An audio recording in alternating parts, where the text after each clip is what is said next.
Так, еще раз добрый вечер. Это супер вообще, что вы участвуете, такие активные. Я думаю, постараюсь очень полезно вам информацию дать, которая вас замотивирует творить, развиваться и делать суперпроекты. Итак, тема «Современные архитектурные тренды. Как проектируют и куда стремятся мировые компании». То есть мы вот в ноябре побывали на Международном конгрессе архитекторов в Куала-Лумпуре в Малайзии, и там именно вот этот вот сгусток всех знаменитых архитекторов со всего мира, все на английском языке, естественно, они рассказывали тренды современные, куда мы движемся, что нас ждет. Так, это башня у нас Петронас, так выглядит Куала-Лумпур. Это официальный у нас логотип вот этого конкурса. И у нас вот этот есть UEI, это Международный союз архитекторов, который в мире. У нас есть, я представляю союз архитекторов Казахстана, а есть еще большой Международный союз архитекторов мира, то есть можно так сказать, то есть куда входят 124 секции.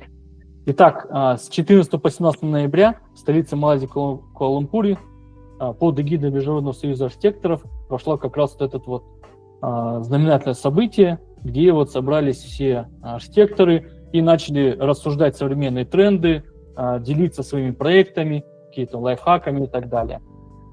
И мы сейчас с вами пробежимся по интересным темам, про интересных спикеров.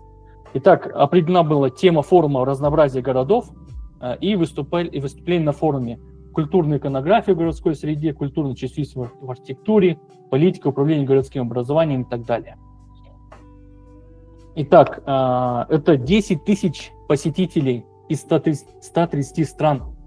Представляете, это все архитекторы. То есть это не просто там просто какой-то инженер или просто там, не знаю, повар какой-то. Это все архитекторы, то есть с большим опытом, знаменитых, все собрались на вот этой тусовке. 1500 делегатов, 150 стендов и более 50 спикеров.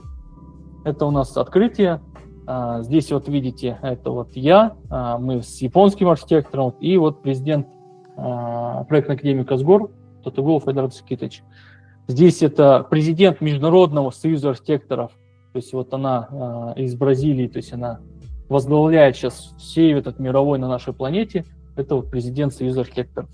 Это президент союза архитекторов Грузии, и вот непосредственно на этом совещании мы обсуждали важные темы. То есть там темы обсуждались и по безопасности, это все тренды, я все объясню сейчас.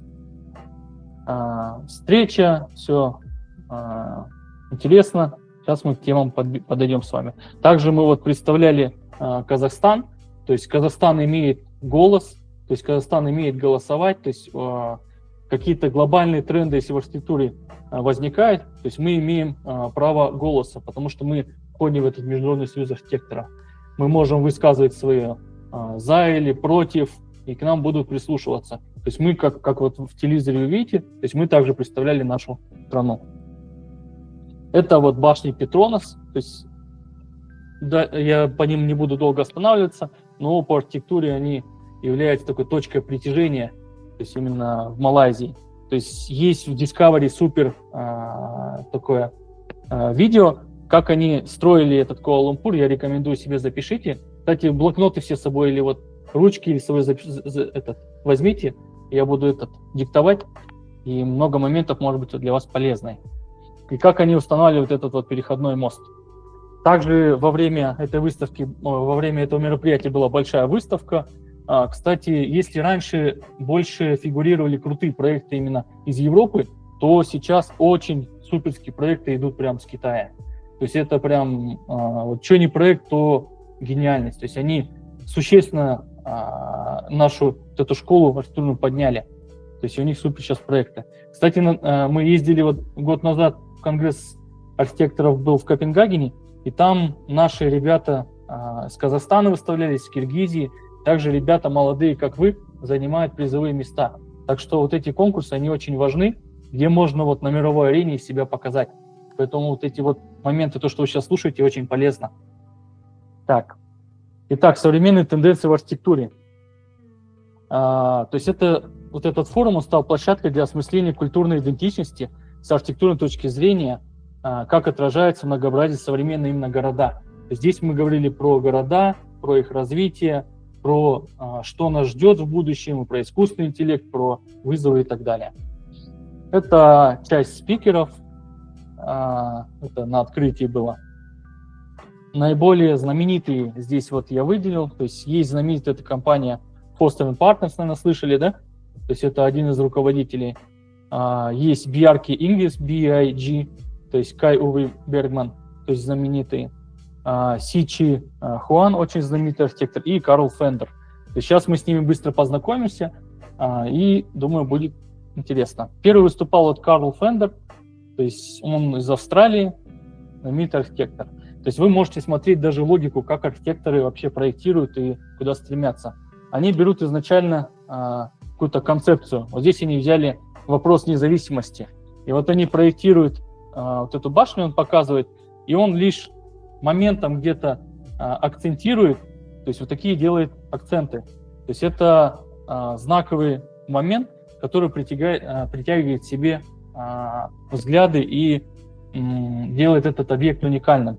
Также есть такие вот башни, то есть он мог его просто сделать в стекле, но он подключает скульпторов и начинает тему развивать и делать какой-то такой арт-объект, который тоже становится точкой притяжения, и объект становится узнаваемым для обычных жителей, для туристов и так далее.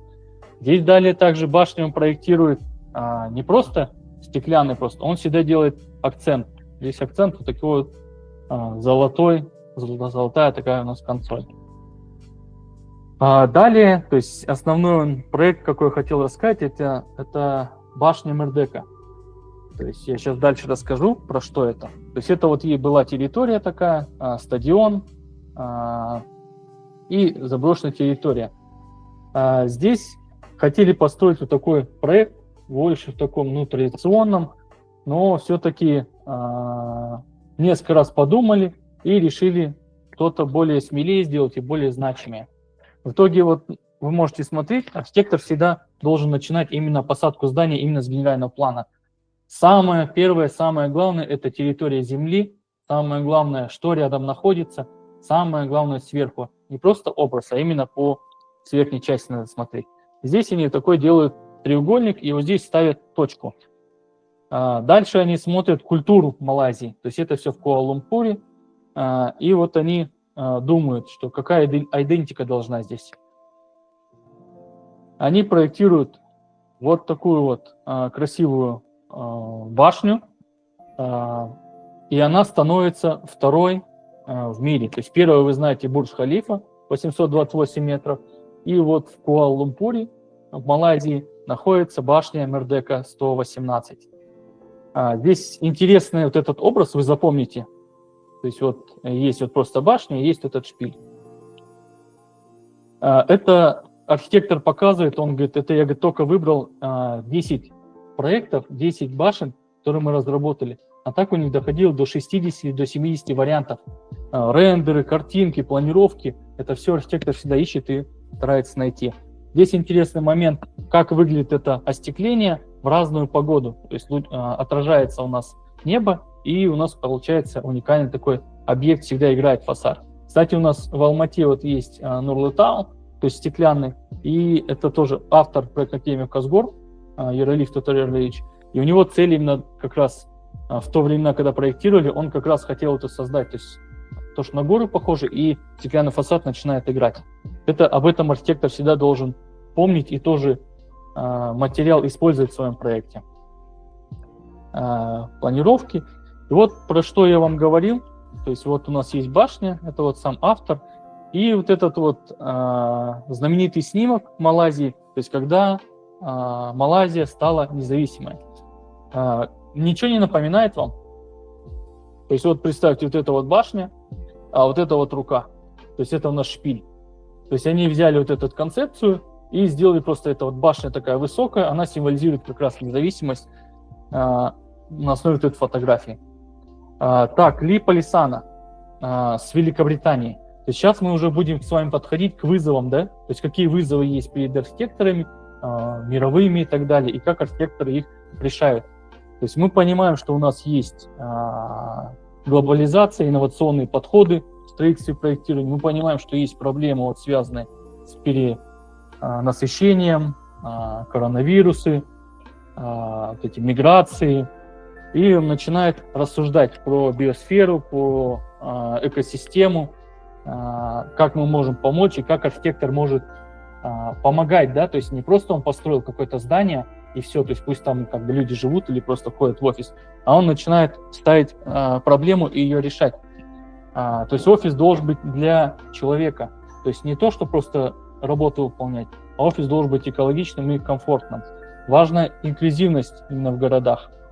Вот он начинает развивать дальше тему и говорит, что мы даже начали экспериментировать про экологичность и биоразнообразие, и они начали экспериментировать по созданию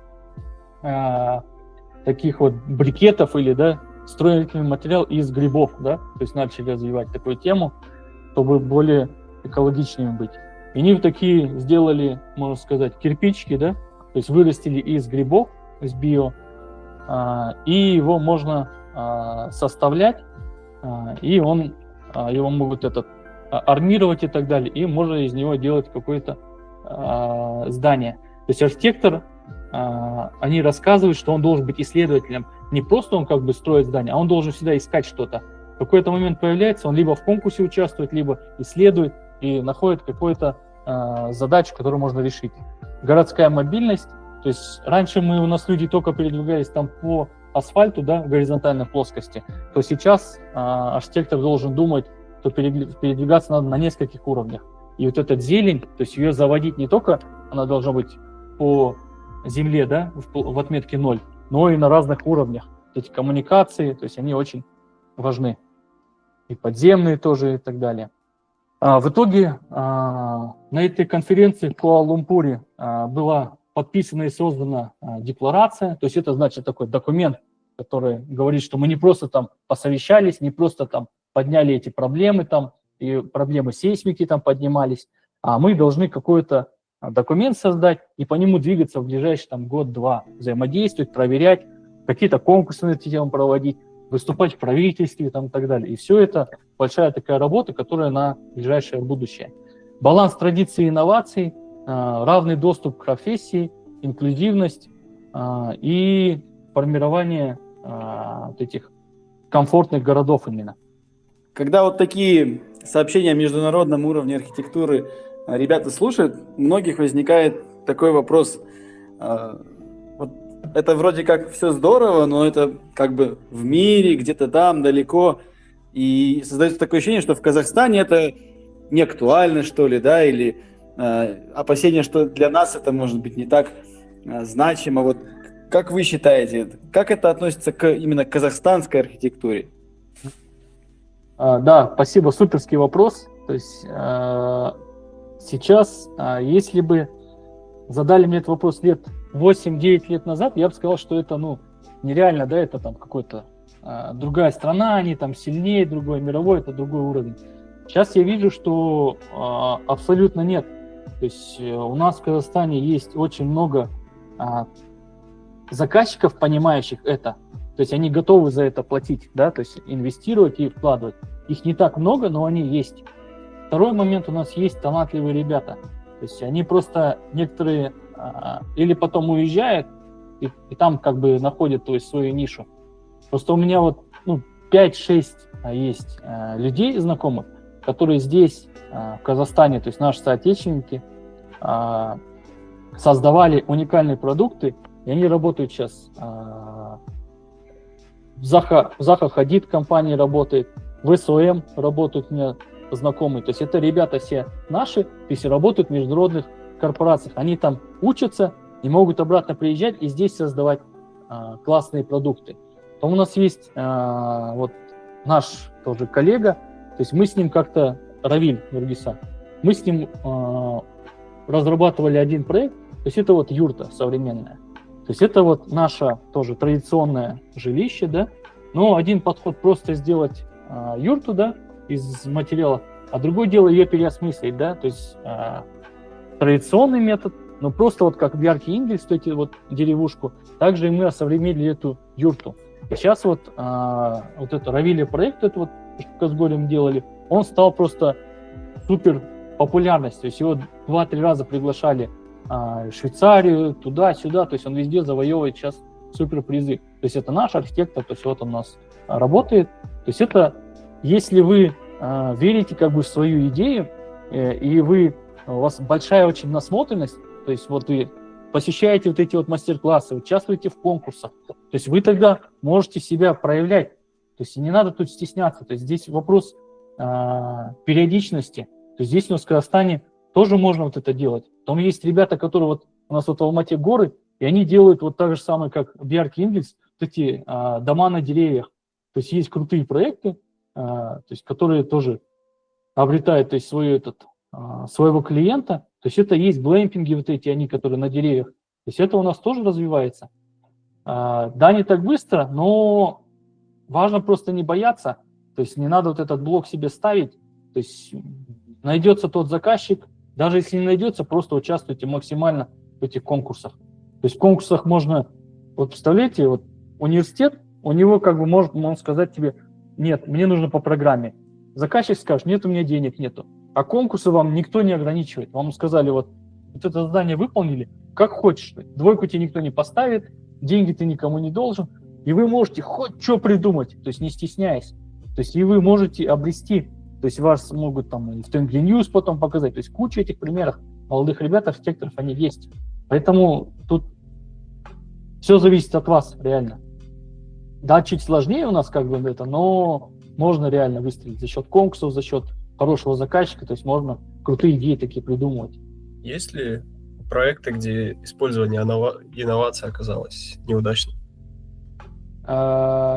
Есть. Есть вот солнечные панели, есть и раньше, вот даже в Казахстане, одно время повально, лет 10-12 назад мы использовали в проектах, заталкивали солнечные панели. Мы в своем здании хотели сделать, но это было нерентабельно. То есть срок службы солнечной панели, то есть там 20 лет, стоимость его там велика, и он, получается, разрушается к тому моменту, когда он должен себя окупить.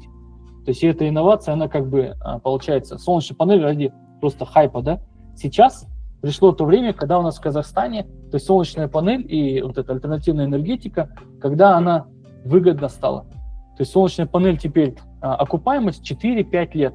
То есть если раньше было 10 лет назад, это 8 лет назад, 20 лет, сейчас солнечные панели, их можно спокойно ставить.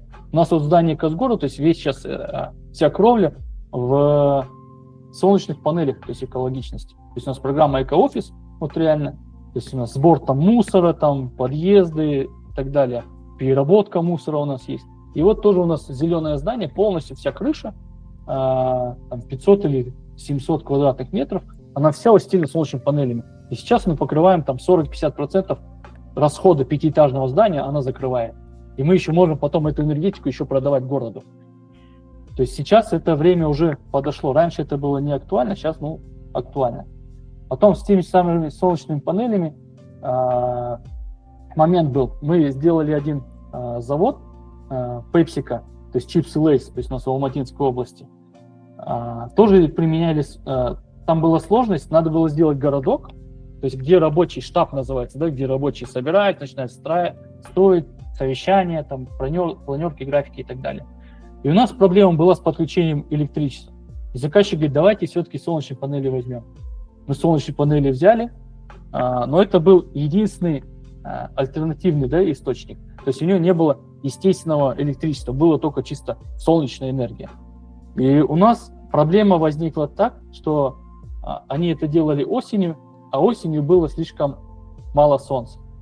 И у них проблема возникла, что это нерентабельно. То есть солнечная энергия, она должна быть вкупе. Если вы там живете, если вы там работаете, то есть это должно быть сейчас как бы в балансе между собой. Как архитектор может интегрировать устойчивые технологии в проекты, не увеличивая при этом стоимость? Он, наверное, должен сэкономить на чем-то другом. То есть только так. То есть чтобы находиться в балансе, то есть он должен, вот, к примеру, какой-то дворец, да, сделать, я не знаю, там, жилой комплекс. То есть он может сэкономить на, не знаю, отделке какой-то дорогой, да, то есть внешнего фасада. То есть она может быть такая аскетичная, да, но у него фишка может быть именно вот этой технологичности и инноваций. То есть здесь можно вот этот баланс важно содержать. Но примечательный момент, когда мы говорим сейчас про инновации, то есть это и заказчик понимает, и правительство, на начальном этапе, то есть все понимают, что это будет дороже. Потом, это через несколько лет, это окупается и встает на точке своей, когда все это выгодно получается, то есть через несколько лет.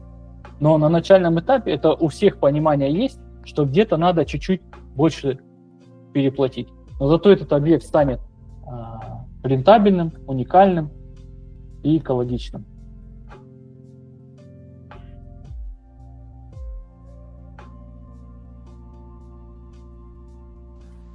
Все, Бекарыс?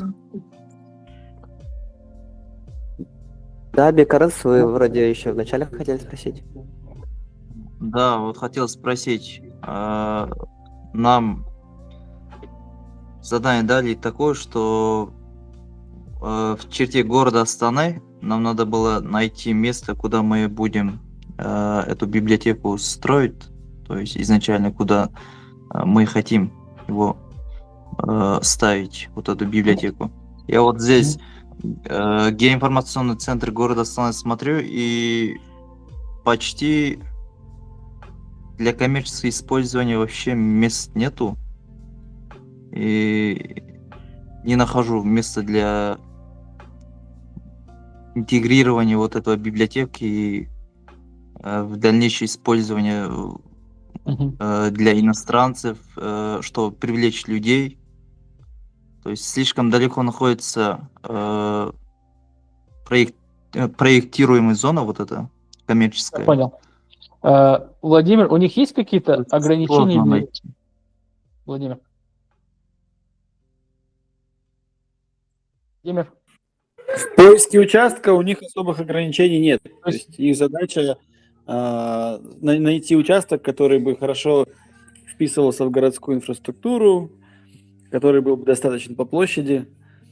То есть у них нету цели, что сейчас они нашли там, да, на геопортале где-то, что это целевое назначение этого участка, там, не знаю, аптека, они Да, его взяли, да. правильно? Они имеют право. Правильно? Геоинформационный центр города Астаны, то есть там есть карта, которая уже сейчас здания, которые стоят, и то, что будут в течение этого 2030 до 30-х годов будет строиться. Там микрорайоны еще проектируемые еще есть, которые на карте еще нету. И здесь по цветам еще разделили. Жилая зона, где будет озеленение и коммерческое использование. Мне кажется, вы Прям хорошо, всё широко сделали уже. начали, то есть исследовать как раз, то есть вы как профессионал, то есть уже работаете, то есть вы изучаете, то есть будущее. Это очень похвально и правильно. Возвращаясь к вашему вопросу, то что это может быть где-то там на границе города, да, где-то. То есть вполне может быть. То есть ваш объект может быть Да, я настолько... хотел, чтобы это было близко к этому. Ну, скажем так, этот правый берег, Керей Жанбек, это какой час? Ну, чтобы близко было всем этим новым зданиям, Абу-Даби Плаза, там, Байтерек, еще Мега и Экспо. Вы В этой зоне, да. столкнулись, то есть они все эти участки, то есть заняты, их нет. И архитектор должен сейчас, у вас четко идти по заданию, что вы можете любой выбрать участок.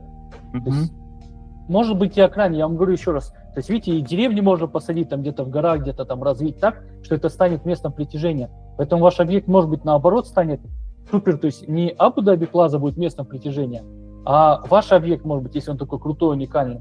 Я бы, к примеру, то есть поехал бы там на границу, то есть города, то есть в крутую библиотеку потусоваться там с семьей или там с друзьями. Ну, да, проблема в том, что там дают только гектар зоны для объекта. Это все можно разместить. Мы делали для Кореи, то есть сделали тоже современную библиотеку. То есть для города Сонгда, то есть мы тоже участвовали в конкурсе, делали современную библиотеку.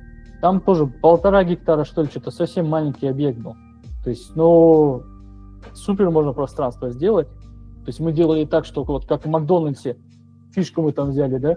А вот как вы заезжаете, бургер с окошка берете в Макдональдсе, также здесь мы сделали книгу, то есть у вас смарт-чипы, и у вас мы так планировку сделали, подъездные пути, тоже там инклюзивность это учли. То есть ты по карточке, по своему QR-коду, книжку тебе через окошко выдали с машины, и ты уехал. То есть какие-то инновационные вот эти моменты везде можно придумать, и даже на одном гектаре. И поэтому это вот заказчик разные, то есть задачи может ставить, но нам надо выполнить эти задачи. Поэтому в конкурсе есть задачи, которые надо будет выполнить.